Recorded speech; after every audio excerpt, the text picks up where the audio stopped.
Whoever is listening, guys, welcome back. My name is Grayson Mann, and this is the Man with the Plan podcast, episode 77. Holy cow, 77. That's a big deal. So thank you guys, as always, for tuning in. Today, we're going to talk about Deshaun Watson getting traded to the Cleveland Browns for a lot of picks and a lot of money. We're going to do my favorite moments from free agency and a lot of trades and just everything that's happened in these last couple weeks. It's spoiler alert. It's going to be a lot of AFC West stuff. And then we're going to talk about March Madness. So if you're listening now, it's about the end of the second round. So if your bracket is still alive, kudos to you on that one because I got UCLA left and that's about it. And I'll explain why. So to get started on today's show, and I'm sorry if I'm talking a little smaller, talking a little less louder. I don't really, I'm really tired. Been on the road all day and I'm in a different setup. If you guys can just kind of see on my YouTube audience, I am in my room from back home. So that's exciting stuff. I'm putting my phone away too as that process happens. So a lot of moving parts, but the interviews will come back. We have a couple big guests coming very soon. And we're obviously going to have lots of more things to talk about. The Sweet 16 is this week. So obviously next week's episode will cover that. There's going to be some more moving parts of the NFL. There's still a lot of big names out there and just a whole lot more to get into. So let's just start with Deshaun Watson going to the Browns. And I just want to address it. It's going to be just strictly football, how this affects the Browns, the Texans, and the NFL as a whole. So let's get into that. So Deshaun to the Browns. I think a lot of us thought that it was going to be down to the Saints and the Falcons, two NFC South teams. Deshaun was close to home with Atlanta. A lot of us, including me, thought it made the most sense. Cleveland was originally out of the running for Deshaun Watson. So we all thought, okay, it's going to be Watson with this unique Atlanta roster with Arthur Smith, or it was going to be with this new era besides without Sean Payton in the New Orleans Saints. And then we get the Browns. So that was a whole thing. And in that process, we've burned bridges and we've got a new loaded Browns roster in the AFC North. The AFC North and the AFC West are stacked. They're unbelievable. We're going to talk about the AFC West in a minute, but holy cow. So Watson's going to have Amari Cooper as his number one wide receiver. So he gets that Hopkins-like receiver again that can go up and get big balls, runs great routes, and is really speedy. You get a fantastic running game, the best running game Watson's had in his career. He's going to have Nick Chubb, Kareem Hunt to be able to run the ball to. I can't imagine Cleveland shies away from their identity, but now they have somebody improved besides Baker Mayfield to be able to stretch the ball down the field. It doesn't all have to be on the run game. And the play action, Watson can make throws from 3rd and 12 and 3rd and 15. Certain things that Baker Mayfield at times showed he was incapable of. We're really going to see how this Browns team with this roster intact with Myles Garrett, talent like Denzel Ward, talent like Nick Chubb, talent like Amari Cooper. You have a lot of really great players and a great coach in Kevin Stefanski who took this Browns team to a playoff kind of record. They made the playoffs in 2020. They made it work. And now they get a chance with Deshaun Watson. It wasn't the year they wanted last year. It was more of a disappointment in many ways. So we're going to really see how that evolves as we move forward. I'm really excited to see how it works. In terms of the outside the NFL, the Texans get a Celtics-like pick barrage. They have, I think, just a multitude of picks. I think they have a couple firsts. They have a 3rd and a 5th to work with now. So they're going to have their own pick. They're going to have Cleveland's pick. They're going to have a lot to work with. They're going to be able to make a lot of things happen. And I think that they're going to be able to try to build around Davis Mills. It's a stacked receiving core. They're going to be able to do a lot with this with nothing. This is a Texans team with a lot of potential and a roster that's really capable of taking a big, significant leap in 2022. Now, I think that this also does two things. It burns the bridges for the Browns with Baker Mayfield, obviously, so he'll be looking for a new home. And I think that the Falcons have burned their bridge with Matt Ryan. I think they went all in for Deshaun Watson as they should have, and they paid the price. Either Matt Ryan's going to come back and it's going to inevitably screw Atlanta in some way, or Atlanta's going to find a new home for him and just move on and try to find a quarterback in this draft or get a bridge guy like Garoppolo. I think the Colts have a big role to play. They could potentially get Baker Mayfield, try to find a home from there. It's the same similar style where they can use the run game to make it work. They have enough receivers and enough talent to where on defense, it doesn't have to be all on Baker. It can be like it was in 2020 with the Browns.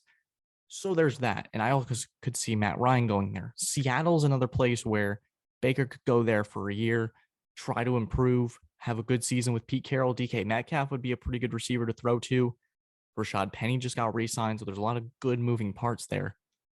Are they going to be a playoff team? Probably not. But could Baker have a successful year? Absolutely. And he could prove himself similar to what Mitch Trubisky did. Take that kind of year off, kind of almost reinvent yourself in a way and get yourself a new contract on a new team, because Baker Mayfield is clearly capable of being one of the 32 starters in this league.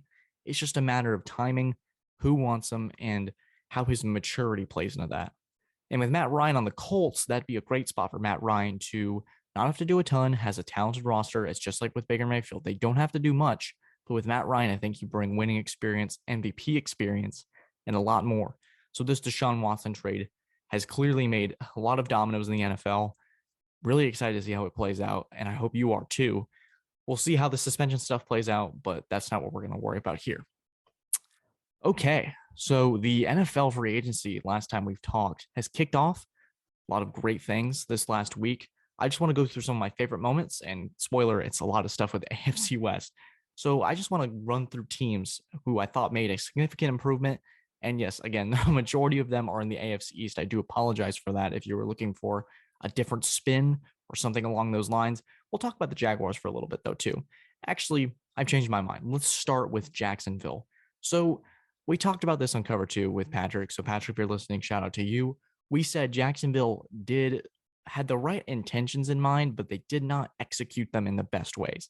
So you get guys like Christian Kirk, Evan Ingram, Brandon Scherff from the Washington Commanders. That'll be a fun word to memorize and remember. See if we can get a Redskins in there at some point. But Brandon Scherff was the first signing that I actually saw. So I was like, okay, Jacksonville making the moves, making that improvement. I really liked it.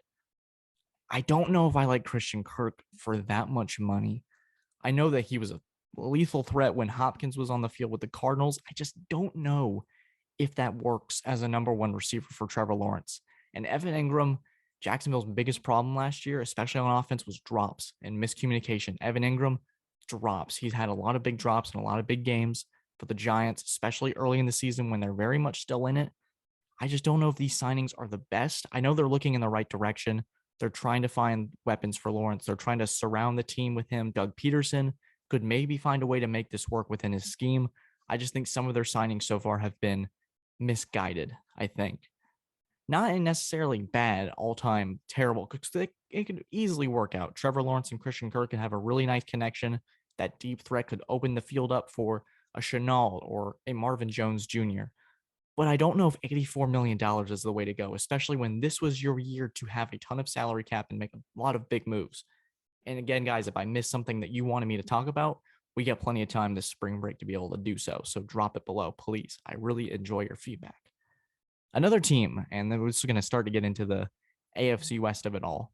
Let's talk about the Las Vegas Raiders. So Josh McDaniels, the new head coach, shockingly, there's no weak link in this division. I thought it was going to be Las Vegas. I said, man, McDaniels is going to have a tough time in his first year because the Broncos just got Russell Wilson. The Chiefs are the Chiefs, and the Chargers are getting better and better. We're going to talk about those teams in a second. But the Raiders go and get Davante Adams. For a first and a second. So I feel that's pretty much that's probably worth it. Yeah, you think so? So Josh McDaniels has not only Darren Waller and Hunter Renfrow to work with, he gets to add Davante Adams as a true number one for Derek Carr, the better receiver by miles that Derek Carr's had in his entire career. They could re-sign to Deshaun Jackson. That could be something too. That is just ooh. It adds to the layers of that Green Bay drama too. That Aaron Rodgers. I don't know what's going on there. I'm not going to make assumptions on the show, but it's very interesting that Rodgers signs the mega deal and then Adams gets shipped off. And I know Adams knew there's a lot of information. Like Rodgers knew this was going to happen, that Adams was most likely not going to come back. But it's certainly interesting how you go 2 seasons and then the second you get a chance to kind of be that guy to take a pay cut, you take a take a big cat hit, and then boom, the world falls apart for Green Bay and their number one receiver. So we'll see how that goes. Another team I liked is the Chargers. They've made a lot of great moves.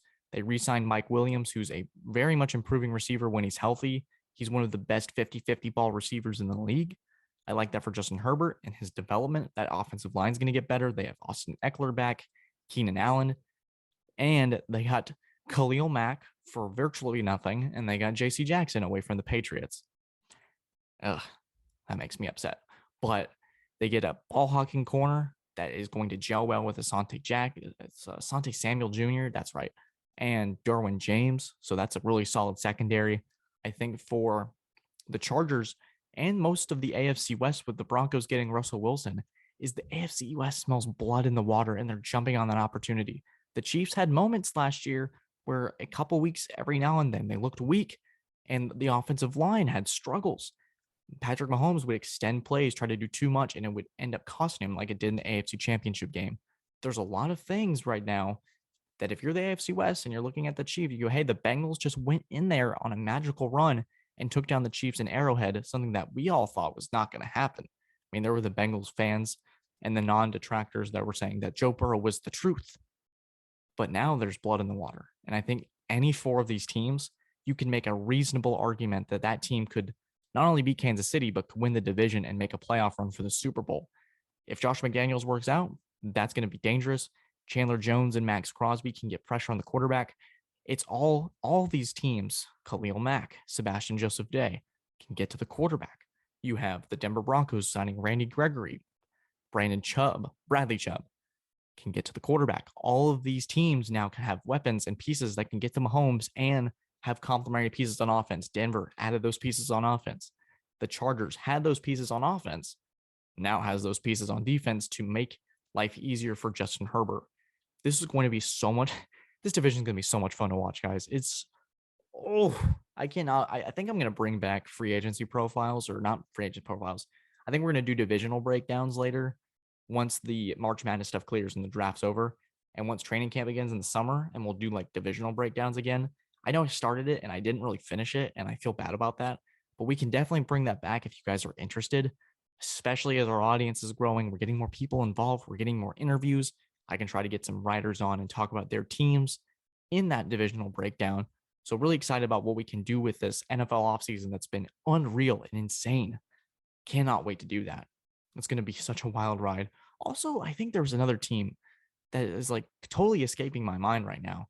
And I know somebody's going to find me in the Rams got Allen Robinson. They're going to be so good. The NFC is loaded, especially that NFC is not loaded necessarily. It's the Packers, Rams, and the Bucks, and the rest of the field. Maybe the Cowboys, if they can get a good receiver besides CeeDee Lamb and work out that situation. I just don't know. We'll see, because it's always somebody different in the NFC East. You never know. You never know. You just never know. But when I return, guys, we're going to take a short break and we're going to talk about March Madness, what I loved about it, what I love about the tournament, my current bracket status.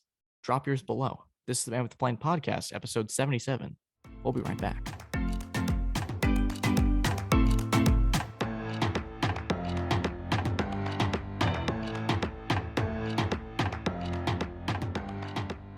All right, we are back. This is the Man with the Plan podcast, episode 77. Crazy. That number is so crazy. You know what else is crazy? March Madness, the best week in sports. I know that you could have your college football, NFL detractors, but it goes across the week and it just is so much chaos. So much has happened. I cannot believe it. Oh my goodness. It's just so much fun to talk about. I know on YouTube, my audience is probably going to be like, oh, Grayson, please stop. But just to recap the couple upsets that we've had Duke escape. We've had Richmond upset Iowa. We have St. Peter's going on an unbelievable run. Miami just beat Auburn literally an hour ago. There's so much going on. There's going to be so many different teams. Iowa State beat Wisconsin. Illinois just lost. UCLA, my team, is still in it. North Carolina took down Baylor. There is so much in the atmosphere, the hustle, just the overall aspect of this part of college basketball is what makes it so much fun, is that anything could literally happen. And I always tell people, I've had a lot of people over the last couple weeks ask me, what's your opinion on this bracket? Like, how do I make this? How do I settle this out? And I tell them, honestly, if you really don't know, you probably have a better shot than most, because going for the chalk and going for the math and the analytics can screw you, because you could say, hey, Kentucky on paper, this is the year. And then you go, okay, St. Peter's, a team with no players recruited ranked nationally, beats a Kentucky team coached by John Calipari. You could have a team from like Alaska beat Duke. It's just crazy. There's just so much that can happen. And normally it doesn't happen a lot. We get like maybe a couple here and there. And I know we say this every tournament, but it feels like there's just been so much chaos this year, especially. And I think the most underrated value of it is bringing the crowd back into it, getting that energy. Everyone's riled up, everyone's enthusiastic. It's so much fun. I love it so much. And I cannot wait for the Sweet 16. We're definitely going to talk about it then. I think if I had to pick, and I'm going to take a quick look at my bracket. Gonna take a quick look at my bracket real quick. I'm just gonna let you guys do a live reaction of just my sadness that's taking place into this.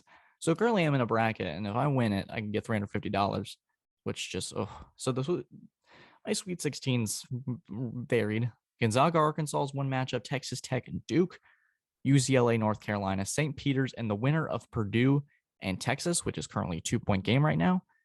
The winner of Arizona TCU plays Houston, Michigan, Villanova. Michigan's been on a tear. After that whole thing, we talked about it where, I can't, for the life of me, Juwan Howard punches the Indiana coach. They're in the Sweet 16. What a turnaround for them. And he's certainly had a lot of help. A lot of people have certainly forgotten about that, but he's certainly earned his praise to take a Michigan team that went 17-15 to the Sweet 16. Excuse me, holy cow. Kansas and Providence. I'll watch that. Iowa State and Miami. We have an 11 and a 10, so we're going to have a double-digit ranked seed in the Elite Eight, guaranteed. Maybe St. Peter's. They're my team moving forward. I'm riding the Doug train. I am riding. My bracket pick currently is UCLA. My Final Four is Gonzaga. It's just I get that name mixed up so much. Gonzaga, UCLA, and then I had Tennessee and Auburn. So we're 2 of 4 right now. So hopefully we can at least get one of those in, and it would be kind of nice just for self-esteem for picks next year. So that'll be something to look forward to. But guys, I hope you enjoyed. I know that was a little bit of a disorganized March Madness talk, but we'll definitely get into that more as we get into the bones and the meat of the tournament. The Sweet 16, drop your bracket champion below. And if you're still in the bracket challenge and you think you got a chance of winning, let me know down below, because the podcast bracket challenge is underway. We had so many great submissions, so many funny names too, interesting ones. I'm talking about you, Jacob. So many great things happening, and the winner of the bracket challenge gets to come on the show for an interview. So stay on the lookout for that one. And as always, guys, that'll do it for today, episode 77 of the Man with the Plan podcast. We are on Apple Podcasts, Spotify, YouTube, iHeartRadio, and much more. Subscribe or leave a like, comment, or just leave us a 5-star review so I know what to improve on. Leave us feedback, and I know that you're enjoying the show. Thank you guys as always. Thank you for tuning in. Have a great week, great spring break if you're on it. And as always, take care.